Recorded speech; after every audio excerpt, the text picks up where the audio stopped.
Hello and welcome to Newswire. I am Jawad Tehami. The increase in the number of COVID-19 fatalities and infections has clearly pushed the US-China relations to a new low. Some say a new Cold War is in the making. Amid this escalation of tensions between the two titans, the World Health Assembly has adopted a landmark resolution to probe the origins of the deadly virus and the subsequent response. Now, US President Donald Trump has continuously blamed China and the World Health Organization for mishandling the outbreak. However, while refuting these allegations, China says the US is trying to shift the blame for its own mishandling of the crisis. Chinese President Xi Jinping told the World Health Assembly that his country had acted with openness and transparency. Now, the resolution adopted by the World Health Assembly comes after President Trump threatened to permanently freeze the funding to the WHO if it doesn't improve in 30 days. Now, how detrimental is this tension between the two countries to deal with the pandemic that is wreaking havoc across the globe? What are President Trump's accusations against the WHO? How significant is this resolution adopted by the World Health Assembly? And how can an impartial, independent, and comprehensive probe into the origins of the virus and subsequent response help in dealing with the future outbreaks? To understand all this, we are joined today at Newswire by Dr. Meirowitz. He is an analyst and specializes in American history, foreign policy, and constitutional law. And also, we are joined by Mr. Einar Tangen, analyst, joining us from Beijing. Thank you very much for your time at Newswire. I'll start the discussion with you, Dr. Meirowitz. As the pandemic spreads globally like a wildfire, the blame game between the US and China doesn't seem to be getting any lesser. How detrimental is this to the global response at this very point in time? Well, first of all, President Xi committed $2 billion to the fight against the coronavirus epidemic, which is a very good thing. It's good to be competing to try to find a solution to this problem. I think the first and foremost issue is to find a solution to the problem. As far as the probe that you mentioned, I mean, I'm not very optimistic about that probe in terms of what it's going to find. I think the resolution itself was a very good step ahead. I think the very, very worst case scenario is a resurgence of a Cold War, sort of along the lines of the Cold War the United States had with the Soviet Union. That would be very problematic. I think it is good to have competition with China, between the US and China, but a Cold War, I don't think, is a win-win for anybody. It's a lose-lose, and I would hope that we wouldn't be going in that direction. As far as funding the WHO and the letter that President Trump sent, I think that the general consensus is that the United States has more clout and more influence if it's involved in the WHO. But the WHO has something to say in terms of something to tell us about its very poor performance in terms of this pandemic so far. It needs to be neutral. It needs to be objective. It needs to function as the World Agency for Health and not under the influence of any particular country. So Dr. Meirowitz, you are of the view that WHO has to be very much independent. These are some sort of the allegations which are also raised by President Trump. I'll take this point to Mr. Tangen. Mr. Tangen, do you really think that the accusations which are raised by President Trump, who continuously said that there was a delay in sharing of the information by the WHO, and then there was also condemnation by the WHO regarding the travel restrictions, and there was certain other accusations continuously raised by President Trump, and that is why he threatened in a recent letter to the WHO chief of freezing the funding to the organization permanently. Do you think this threat actually prompted the adoption of the resolution? Because China initially was of the view that this investigation should be happening, but after the pandemic is over. Well, I would still agree with that assessment. I mean, right now you're in the midst of a pandemic, diverting resources and attention away from the cure towards trying to assign blame is not very productive. Now, in terms of Donald Trump's strategy, let's not make any bones about this. This has nothing to do with the health issue. It has to do with Donald Trump is locked in an election campaign. He spent 54 days twiddling his thumbs, not getting ready for this pandemic. And now he's looking for a scapegoat. And there are other countries who feel the same. So this idea that somehow the WHO did a terrible hash job on this, those are accusations. People can say them. But I'm a lawyer. I was a prosecutor and a defense attorney. I think before you start banding those allegations about, you better present some at least prima facie case that this is in fact what happened. Remember, this is a novel coronavirus incident. No one had any experience. We are still learning about it, the effects on children, the after effects, all of these things. These were not known to anybody at the time. So this idea that China had a full knowledge of the coronavirus a few days after they became aware of what happened doesn't make sense. Were there missteps? Yes. At the local level in Wuhan, they did not understand the severity of the situation. They underestimated, they underreported. The central government had to step in, get an assessment, and thereafter took control of the situation. And we've seen the results. Let's just look at this as a report card, all right? What has the U.S. done? Your point is well received, but basically you alluded to that since this is the election year and there are certain voices which are being raised against the response by President Trump and his so-called mishandling of the crisis in his own country. That is what has been mentioned by the Chinese Foreign Ministry spokesperson as well, that President Trump is trying to shift the blame for its own mishandling of the crisis. But when we talk about the adoption of this resolution, it is not only the US which has urged for an impartial probe, but also the UK, the European Union, and Australia as well. But they don't have the election year in their countries. And I don't think that they're reacting to that. In terms of Australia, it's not exactly clear why the Prime Minister is pushing this. But in terms of adding, if this adds sunlight to the situation, as you can see, China has signed on. They said, yes, we're doing this. I think the only party that is upset at this point is probably Donald Trump and his administration. This is the last thing they wanted. They wanted China to somehow say no or fight this. Instead, China went along with a unanimous resolution to have this kind of sunlight and understanding of what happened. But this is not just about China. If you read the resolution carefully, you understand that it's about the worldwide reaction to this pandemic. Not only how it started, but how countries need to deal with it. And that will be productive.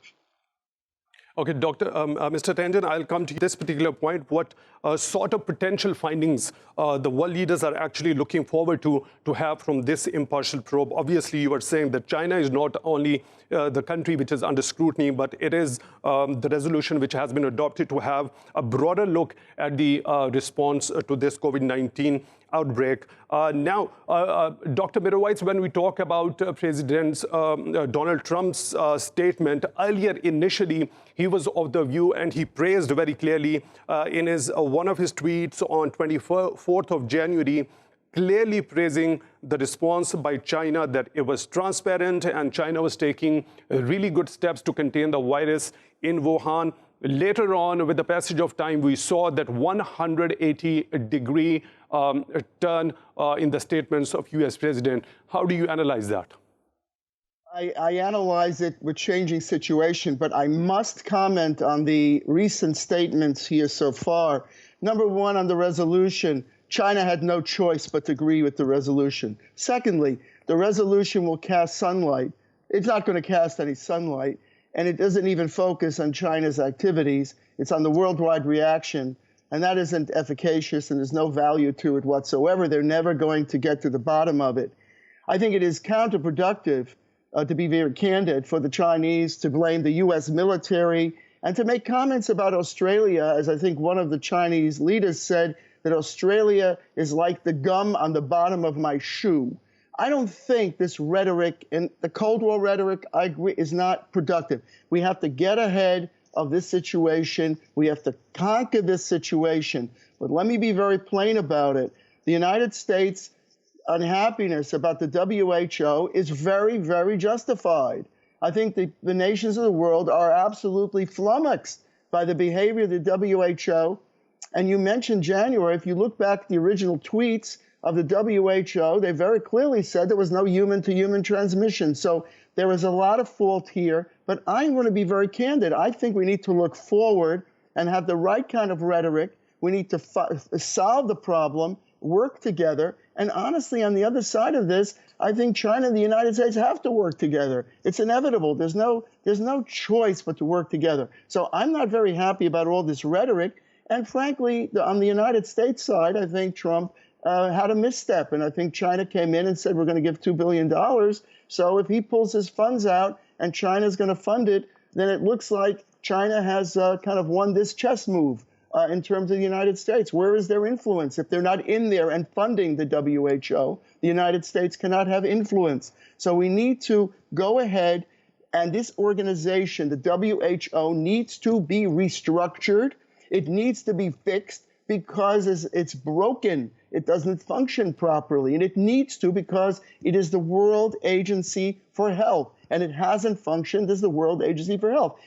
So, Dr. Meirowitz, by taking up this particular point, and one point that you mentioned, if we look at the tweets which were done by WHO, and the second accusation which has been continuously raised by President Trump is the denial of the human-to-human transmission by the WHO. On 14th of January, the WHO tweeted, preliminary investigations conducted by the Chinese authorities have found no clear evidence of human-to-human transmission.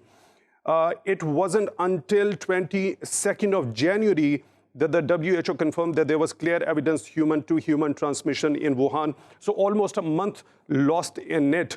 But since the virus spread very quickly, it wreaked havoc across the globe. And when President Xi Jinping says the investigation should be done, but once the pandemic is over and the world has dealt with this pandemic, doesn't that make more sense? I absolutely agree that when we need to get over on the other side of this and work together between the U.S. and China on all the issues that face the world. But I think the rhetoric is all wrong. I think the WHO needs to be fixed. The problems that you illuminate are correct, but the point is, yes, we look back at it.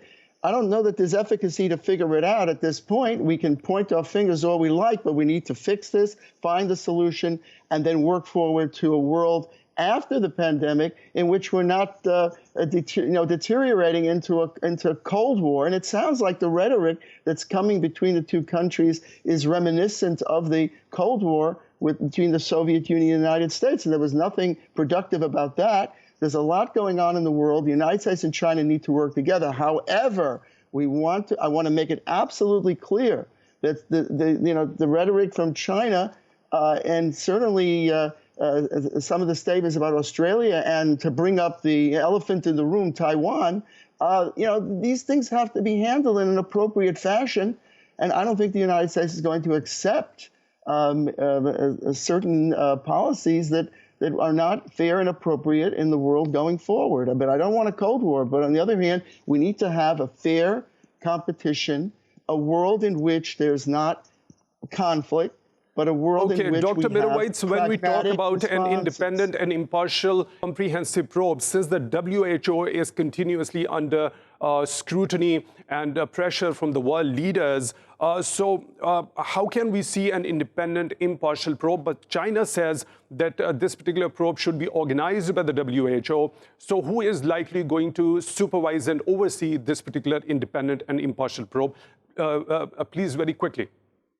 You can't have a probe because you'll never be able to get the information from the parties involved. You'll never get the information. So there isn't any point to it. I think you have to have a blue ribbon commission of experts around the world to come in and look at the WHO and figure out what they should be doing going forward. We've already pointed our fingers back and forth. We're never going to get to the bottom of it. My colleague is a lawyer. I'm a lawyer. It's impossible. You'll never be able to do it. And so what is the point? No point. We'll be spending years to figure out what they did wrong. Let's figure out what they should do right going forward. and figuring out how they should be effective the next time we have a pandemic, the next time we have a crisis, and we won't have to repeat the mistakes that we're making now. So I don't see any value to it. I think announcing the probe and China agreeing to the probe is a very good thing. That's a good thing. China announcing the probe and China to this particular independent, impartial and comprehensive probe into the origins and the subsequent response to this pandemic is of utmost significance. Dr. Mark Meirowitz, analyst and specialist in American history, foreign policy and constitutional law. Thank you for your time at Newswire. Joined us from Washington, D.C. Mr. Tangen, when we talk about the tweets done by WHO, clearly there happens to be a difference of almost 1 month from 14th of January till 22nd of January regarding this particular human-to-human transmission denial. And later on, 22nd of January, we see that the WHO confirmed that there was clear evidence of human-to-human transmission. Don't you think clearly almost 1 month was lost, which could have been used for dealing with the pandemic if the information was shared with the world leaders in time? Well, you're assuming that China had, as I said before, full knowledge of exactly how this coronavirus worked. And they didn't. They did notify the WHO, and that was sometime prior to that month expiring. But they were still trying to figure it out. Part of it, as I said, was the reluctance of the local government to do that. But, you know, when you start looking at how human beings interact, it is not surprising that provincial and city officials are more interested in the economics and trying to look good than in trying to deal with a problem that they don't frankly understand. These are not scientists, okay? They were being advised by scientists, but they were choosing to ignore that. Kind of familiar sounding, doesn't it? Like Donald Trump. So, you know, I appreciate my colleague's views, but I mean, he clearly expresses an American exceptionalism that somehow the U.S. is the arbitrator of everything that is fair and what can and can't happen internationally. But that is not the case. The U.S. gave up its leadership in this area. It was the one who chose to defund the WHO, sending letters and threats, etc. They're the ones who are not stepping forward to do anything really about the world, despite Donald Trump saying that he's donating respirators across the world. The fact is, the world looked to the United States for leadership, and it was not there. And right now, China is not trying to fill that void. It is simply trying to react to a pandemic situation for which China has more to lose than almost anybody. It's China who has to import resources from all over the world. It is China that has a greater dependence. Mr. Tan, we talk about the U.S. Being the biggest funder of the WHO, and it provides between $400 million US dollars and $500 million US dollars a year to the WHO. The total budget of the WHO is $3 billion US dollars a year. Supposingly that if the U.S. permanently freezes this particular funding to the organization, but on the other side, Chinese President Xi Jinping has pledged to provide $2 billion to the WHO. Do you think once the U.S. pulls out completely, permanently out of this organization, the amount which has been declared or pledged by China would be sufficient enough to deal with any sort of emerging situation in future? So if you really want to understand the WHO funding, understand this, the federal government doesn't provide all that. A lot of that money comes from other sources, foundations, corporations who are interested in this work. These are not directly controlled by the U.S., so those will continue. In terms of whether the amount of money is enough, that has yet to be seen. The WHO is not a large organization. Their primary responsibility is to set standards, create protocols, disperse knowledge and information. These are the things that are most important to them. They're not the scientists on the ground. They're simply the messengers in between and coordinators. So it's a very important function.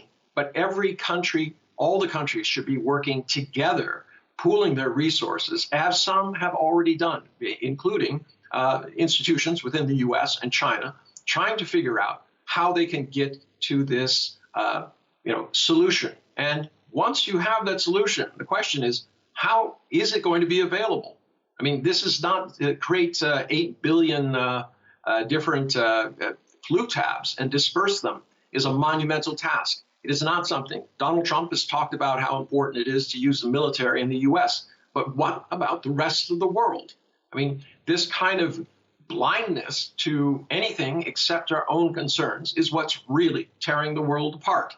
China has their concerns, but they're trying to show interest and make sure that there are a stable world going forward. Mr. Tangen, please stay with us. Well taken. I'm joined now by Mr. Feingold. He's a political risk analyst joining us from Taipei. Thank you for your time at Newswire. Mr. Feingold, finally, the WHO has adopted a resolution for an impartial, independent and a comprehensive probe into the origins and the subsequent response to the pandemic, COVID-19 pandemic. Do you think any findings there would be, is this probe even possible? And if it is possible, do you think it would be independent and impartial at a time, particularly when the WHO is under huge scrutiny and pressure? Well, it depends in whose eyes we're going to answer that question. So is it going to be sufficiently independent and impartial in the view of the United States government? The answer is, as of now, unlikely, because we see the way that the WHO has behaved in recent weeks or months, quite defensive. They're insisting that the way they have managed this situation and their approach to engaging with the key funders, such as the United States or other countries around the world, Europe, their jobs are on the line. They're the target of criticism, not just from the United States, but from around the world. And that's why so many countries supported this resolution. But if the WHO wants to run this investigation and decide what kind of evidence is going to be shared, then it's hard to be optimistic that there'll be an impartial investigation that will satisfy critics who have legitimate questions. I mean, we shouldn't lose sight of the fact that there are legitimate questions about the operations of the WHO. Yeah, they're not the scientists, and they have people in their offices who propose policies, but they are on the ground. They are on the ground around the world in an execution capacity. They are trying to carry out some of these programs that they design. So we can't just simply say, oh, well, they're a small part of this, or their staff is relatively small. The amounts of money we're talking about in the context of, say, the U.S. budget or even the U.S. foreign aid budget might be tiny, but we're still talking billions of dollars that this organization takes in and spends on a regular basis. So are they going to be cooperative and transparent? Is China going to be cooperative and transparent? From the United States perspective, it's obviously hard to be optimistic. So, Mr. Feingold, if the WHO, so what we can expect, who can be the oversight or the supervising body for this particular probe? Well, we'll see what the members of the WHO come up with in the coming days and weeks after passing this resolution. It's probably going to be a fight, just like the fight was in the preceding few weeks to get this resolution passed at the WHO. So where we go from here, it's a great question. With vaccination programs and other initiatives, and they don't put in money, but they do rely heavily on the WHO, and they're going to want those projects to continue. So I think it's safe to assume that we've had one stage of this fight, but the subsequent stages are going to be just as difficult for the international community. So, Mr. Feingold, when we talked the recent statement by WHO Director General Tedros Ghebreyesus, he said that lessons must be learned from this pandemic, and the WHO must be strengthened. Is that the only thing the world expects, learning the lessons only, or should someone be actually held accountable after an independent probe is conducted? Ability that the United States, and again, we should not forget other countries as well, not just the United States, are looking for from the WHO is accountability about how does it gather information? How does it gather information in an emergency situation? What level of intensity does it demand answers from governments where there's an outbreak that's ongoing? How do they spend money? There's a recurring problem with first class or business class travel and things of that nature at the WHO. It's been pointed out before. These are not new issues. But if the Director General's view is that the so-called lessons learned are more in the nature of prevention or distribution of PPE and things like that. That is not enough. And that's obvious. And again, that's not just a view of President Trump or the United States. I think there are a lot of countries around the world say, no, we really have to understand what level of interaction or transparency existed between China and the WHO, and then the WHO Mr. Feingold, point well taken. Mr. Do you have anything to add to this particular thing? Are there only lessons to be learned, as Mr. Tedros has said, that certain lessons should be learned from this pandemic, or should actually somebody after the probe be held accountable? Not necessarily China, if the WHO officials are involved in it, so they must be held accountable. Anybody who has been delinquent should be held accountable. And you've seen that already within China. Those local officials who bungled this have been, in fact, punished. Now, in terms of the WHO, let us not assume facts that are not in evidence. We do not know what happened. That's why you are having these things. But my colleague wants to politicize this. And I think this is really a matter of science. This idea that you can somehow solve this COVID-19 situation through political means, I think should be entirely discredited. And this is exactly what the Trump administration has been proposing. So, yes, it's to Trump's advantage to have a big fight and to obscure the details. I think it would be much better if you have somebody who's actually a scientist who's trying to get to where patient zero was, what happened thereafter. But these types of investigations always happen. All right, it's just a question of when. And at this point, it's a little bit premature. It will take time to figure out where patient zero was and how the spread was created. Well taken. Mr. Einar, Analyst, joining us from Beijing. Thank you for your time at Newswire. And Mr. Ross Feingold, a political risk analyst, joined us from Taipei. Thank you for your time at Newswire as well. With this, we come to the end of the first segment of the show. In the second, we'll discuss the report by the UN mission in Afghanistan, raising alarm over the increased civilian casualties in the war-torn country. But after a short break, for that, stay tuned.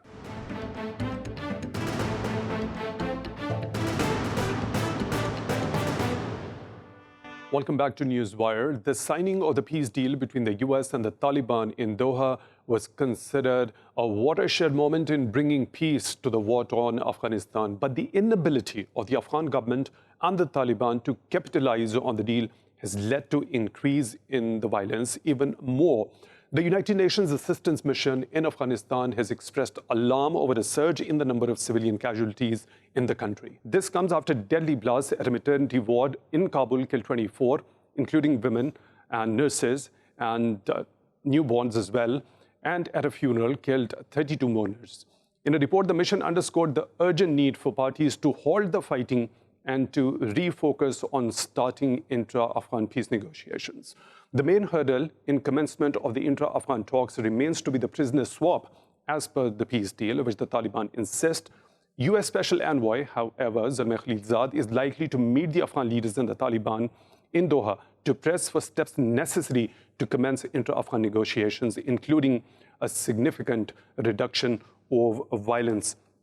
And to analyze the mission's report and to understand the potential steps which are necessary for the violence reduction and the commencement of intra-Afghan talks, we are joined today at Newswire by Mr. Ahmad Murid Partaw, who is the former representative of the U.S. Central Command, joining us from Florida, and Professor Christian Kaunert, who is the director of the International Center for Policing and Security at the University of South Wales, joining us from London.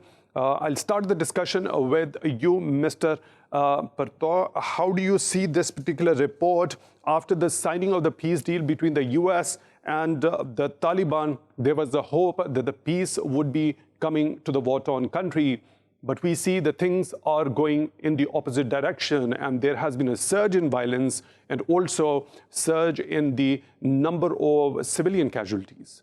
The number of surging, especially the civilian casualties in Afghanistan. So we can say that the impact of Afghanistan's conflict on civilian population is appalling, unfortunately.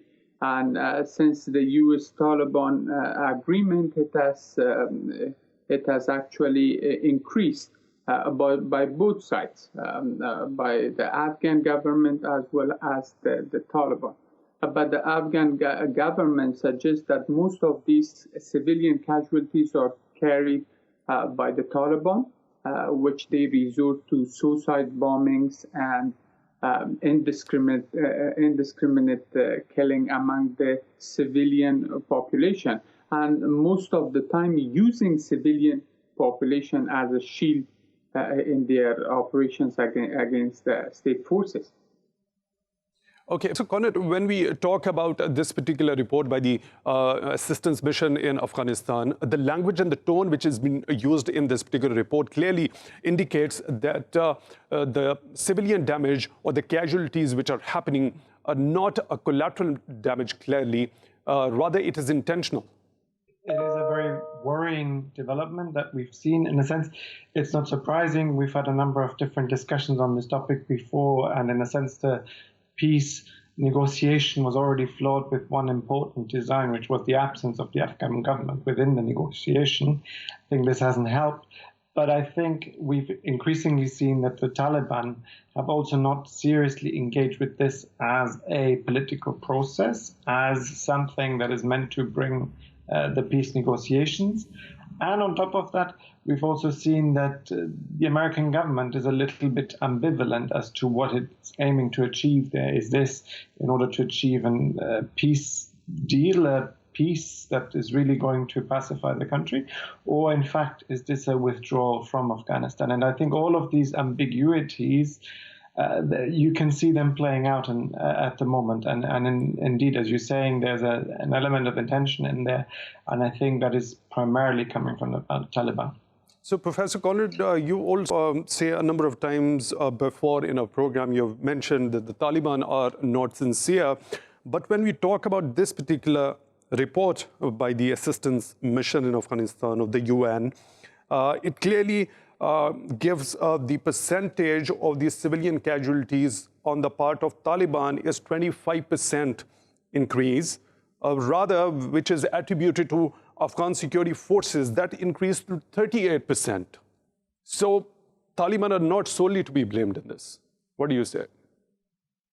I mean, in a conflict situation, of course, all parties always take part in the conflict. So in that sense, all parties have an element of participating in this conflict. And in a sense, those figures, shocking as they are, of course more indicative as to who's more successful in the military fighting than as to who's causing the military fighting in the first place. But I think what stands out here is, of course, there are the two actors that you're pointing towards. One, that is the Afghanistan government, the Afghani government that was initially excluded from the process of negotiating the peace because the Taliban don't recognize it. They kind of see it as a puppet government of the United States. As a result of that, it was excluded from the negotiations. But that had a fundamental flaw because, of course, the obligations fell on the Afghani government. But on the other hand, we also see that the Taliban, they're kind of, I wouldn't say go as far as saying they're insincere, but they're certainly feeling that the Americans are starting to withdraw. The Americans are withdrawing out of, a real rush in a way to get out of the country. And I think that puts them in a position of strength, and they're trying to, in a sense, use that position of strength to solidify, in a sense, their political and military gains. And I think that's what we're seeing as part of these casualties. Okay, Mr. Partaw, mission report also says that such acts of violence are deliberately targeting civilians and especially the medical staff as well, particularly at a time when the entire world grapples with COVID-19 pandemic. And it also goes on to say that obstructing medical and essential supplies and targeting of the medical personnel and the civilians can constitute war crimes. But how would the culprits be held accountable? Well, the problem is that the Taliban are providing the space for many regional and multinational terrorist groups in Afghanistan to function. So they are certainly to blame for these attacks on civilians, even though if they do not take responsibility. For instance, the attack, as you mentioned, on the maternity ward in west of Kabul, that was an act against civilians, or today's attack in Parwan province, which a number of people unfortunately were killed in a mosque. So these attacks, suggest that there is an intention against civilian population, and civilian population are the main cause of these attacks, whether through suicide attacks or other attacks which is carried by the Taliban.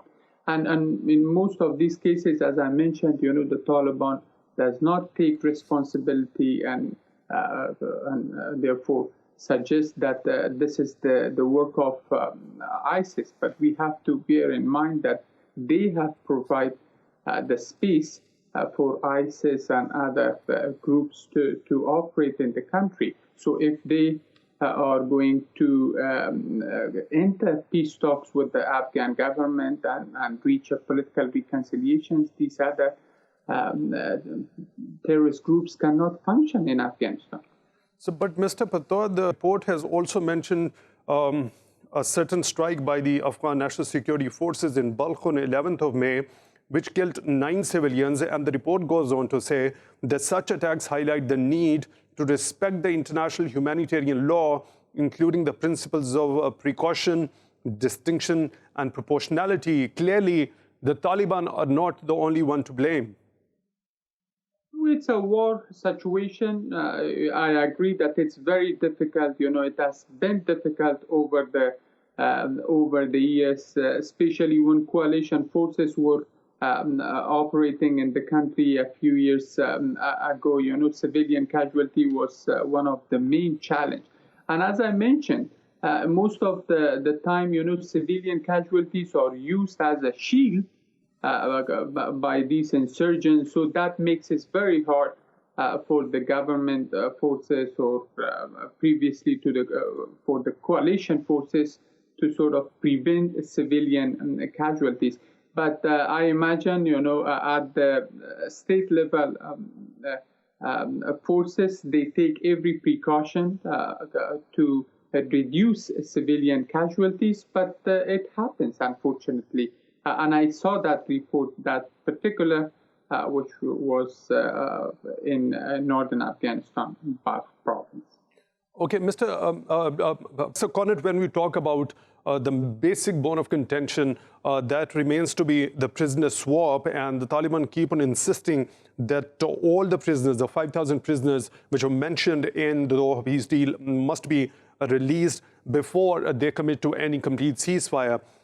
Now, talking in terms of numbers, Kabul has released about 1,000 Taliban prisoners.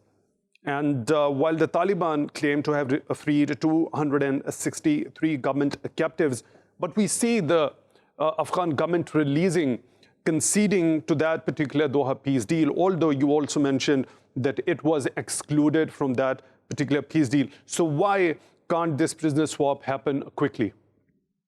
The prisoner swap was always going to be the most difficult part of the peace deal, because, of course, as you rightly point out, the obligations of the peace deal do not directly apply to the Afghan government because they were not a party to the agreement, but at the same time, it's only the Afghan government that can actually release them. So I think what we've seen here is a kind of middle ground. The Afghan government, as you said, they already released about 1,000 prisoners, and I think, given the circumstances, that's already quite a high number, because in reverse, we don't see anything like that number. So we actually see quite a high number. In order to get to the 5,000, I would assume that there have to be some sort of discussions between the Taliban and the Afghan government that reassures the Afghan government that, in a sense, we're going to cease military activities, we're going to cease violence, and I think in order to achieve peace, I mean, if we look at other conflicts around the world, if we look at Northern Ireland, in a sense, a peace deal was only achievable after violence ended. It's very, very difficult to do that in the middle of violence. And I think that's where... Professor Kaunert, a couple of days before, we saw one of the other major impediments in the initiation of the intra-Afghan talks, the power-sharing deal between President Ashraf Ghani and Mr. Abdullah was signed. So after that, now U.S. Special Envoy Zalmay Khalilzad is to meet the Taliban leaders and the Afghan leaders in Doha in order to explore those steps necessary for reduction in violence and the commencement of intra-Afghan talks. According to you, what are those necessary steps at this point in time to reduce violence especially?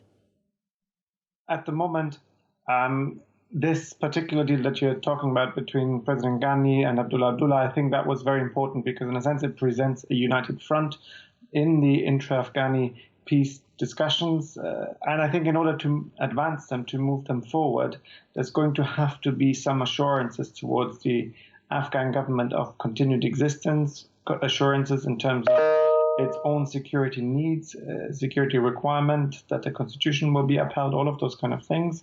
And I think to an extent the Taliban will have to commit to those, as well as the American government will have to commit to ensuring that the Afghan government will in a sense be safe and secure in those circumstances. I think once we have that more and more in place, and at the moment we're going in the right direction, I think the uniting of the front of the Afghani government has been quite helpful in this. So I think we're moving in the right direction, and I think the Taliban could really help the situation by reducing the level of violence, if not having a complete ceasefire altogether. I think that would certainly accelerate matters. Okay, thank you very much for your time. We really appreciate it. Professor Christian Kaunert, Director of the International Centre for Policing and Security of at the University of South Wales, joined us from London. And Mr. Ahmad Murid Partaw, former representative of the US Central Command, joined us from Florida. Thank you both of your time at Newswire. And with this, we come to the end of today's Newswire with more in-depth analysis. We'll be back with you on Monday. Till then, take good care.